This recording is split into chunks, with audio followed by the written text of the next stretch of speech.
Que la grâce de Jésus notre Seigneur, l'amour de Dieu le Père et la communion de l'Esprit Saint soient toujours avec vous. Bien-aimés dans le Christ, en ce deuxième dimanche du temps de l'Avent de l'année C, la liturgie de la parole nous convie et nous invite à marcher avec le prophète Isaïe, avec Jean le Baptiste, pour tracer de nouveaux sentiers, d'annoncer la bonne nouvelle. Jean avait un vêtement de poils de chameau. C'était un homme sobre. Il se nourrissait des sauterelles, du miel sauvage. Un homme ordinaire, un homme simple. Lui, il est en chemin. Il nous dit préparer la venue du Sauveur. Et là, il voudrait pointer vers l'horizon de l'histoire du salut. Et cette bonne nouvelle du Sauveur nous remplit de joie. Nous pouvons reprendre à notre compte les exclamations du livre de Baruch dans la première lecture de ce dimanche, en nous mettant à la place de Jérusalem. Quitte ta robe de tristesse et de misère et revêt la parure de la gloire de Dieu pour toujours. Enveloppe-toi dans les manteaux de la justice de Dieu, mets sur ta tête les diadèmes de la gloire de l'Éternel. Bien-aimé dans le Christ, la gloire de Dieu, la miséricorde et la justice nous est présentée justement dans ce dimanche, dans cette lignée des Jean le Baptiste qui est en marche dans la région du Jourdain, qui prêche la conversion. Bien-aimés dans le Christ, le dimanche dernier, le prophète Jérémie nous annonçait le thème de Dieu qui est notre justice. Et ce dimanche, donc le deuxième dimanche du temps de l'Avent de l'année C, le prophète Baruch précise que cette justice est miséricorde et qu'elle accueille dans la joie et qu'elle se révèle la lumière de sa gloire. Le prophète annonce justement ce grand retour, que Jérusalem ne doit pas être dans la désolation. Le Seigneur vient, il vient sauver. Ne soyez pas dans la tristesse de l'exil en Babylone. La situation de bien des personnes aujourd'hui bien-aimées dans le Christ est celui de Jérusalem dans la détresse, est celui de Jérusalem dans la souffrance, est celui de Jérusalem dans les humiliations. On voit comment bien de peuples sont humiliés, comment bien des peuples sont exilés aujourd'hui, comment bien des peuples sont réfugiés dans leur propre pays, disons ça, pour ne pas parler des déplacés, réfugiés dans leur propre pays. Combien de personnes qui sont de réfugiés politiques de gauche à droite, de réfugiés économiques, de réfugiés sociaux, des migrants économiques, tous ces termes que nous pouvons employer parfois, des termes humiliants. Mais le Seigneur rassure par la bouche du prophète Baruch, Jérusalem, quitte ta robe de tristesse et de misère. Regarde vers l'horizon, la gloire de Dieu s'allume, la gloire de Dieu se révèle, la gloire de Dieu se manifeste. Nous aussi, le prophète s'adresse à nous en ce dimanche. Nous avons parfois subi des humiliations. Nous sommes parfois dans la désolation. Nous sommes parfois dans la tristesse. Mais le Seigneur nous console. Peu importe nos souffrances, peu importe nos misères, peu importe tout ce que nous avons commis, nos fragilités, lui, notre Dieu, est miséricorde.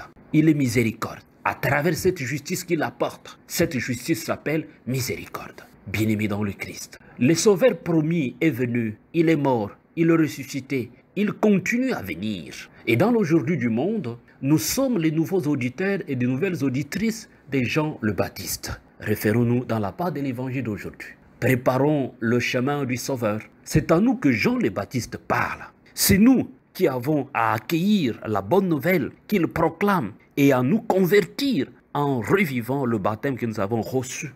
Bien, chers frères et sœurs, le rappel de la prédication de Jean le Baptiste parcourant toute la région du Jourdain est une invitation à nous mettre en marche, nous aussi, sans tarder, sans hésitation. Et parce que cette voix qui crie dans le désert, préparez le chemin du Seigneur, rendez droit ses sentiers. Cet appel est un appel individuel. Personne ne peut le faire à la place d'un autre. C'est vivre pour soi-même cette libération, vivre cette rencontre avec Dieu, être enseigné et nourri par lui, être conduit jusqu'à la vie. Ou en tout cas, en toute réalité, le Seigneur, lui, nous attend. Et le Christ qui nous fait revivre ce moment, qui nous donne cette vie, mais c'est lui le chemin. Il le dira plus tard à Philippe que je suis le chemin, la vérité et la vie. Il est le chemin. C'est ce chemin que nous devons justement arranger. Il est venu, il reviendra, il est encore là, il continue à venir. Tout ravin sera comblé, toute montagne et toute colline seront abaissées. Les passages tortueux deviendront droits, les routes déformées seront aplanies. Tout homme verra le salut de notre Dieu. Bien, chers frères et sœurs, en effrayant dans le désert la route de Dieu, les pauvres d'Israël trouvent la route de leur propre liberté. Voyez, les pauvres d'Israël, le peuple d'Israël, exilé en Babylone, exilé plusieurs fois, retrouvent justement à retracer cette route dans le désert, mais en fait leur propre liberté. Jean le Baptiste annonce, convertissez-vous car il vient. Convertissons-nous car il vient. Ne restons pas dans l'oubli. Ne restons pas dans ce qui bouge de ce monde. C'est imminent. Il faut se mettre en route avec lui. Il faut se mettre en marche avec lui. Il faut être des pèlerins avec lui. C'est le sens de l'Avent que nous vivons avec toute l'Église et toute l'humanité. Bien, chers frères et sœurs, accueillir le Messie des dieux à Noël, c'est accepter de partir avec lui. Moi, je dis même repartir avec lui. C'est prendre avec lui le chemin du retour. Il vient parmi nous. C'est pour nous conduire au pays de l'amour du Père, qui est le but, qui est la fin du monde, qui est la fin de l'histoire, qui est la réalisation de notre existence. Bien, chers frères et sœurs, les ravins qui doivent être comblés, ce sont les ravins de nos rejets, les ravins de nos peurs, les ravins de nos difficultés, les ravins de nos pesanteurs.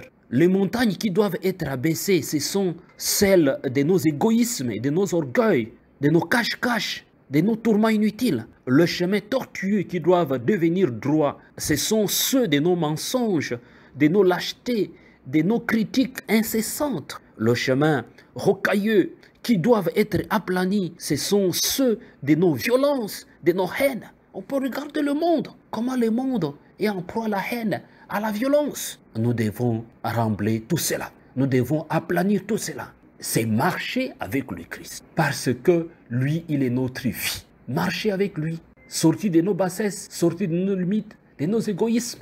Avancer. Rembler tous ces trous qui se trouvent dans notre existence.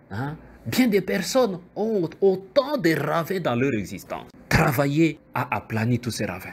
Et marchons avec le Christ, lui qui est le chemin, la vérité et la vie. Marchons avec lui. Que ces temps de l'Avent soient pour nous une vraie préparation pour le recevoir, lui qui est vérité, chemin et vie. Recevez la bénédiction du Seigneur au nom du Père et du Fils et du Saint-Esprit. Amen.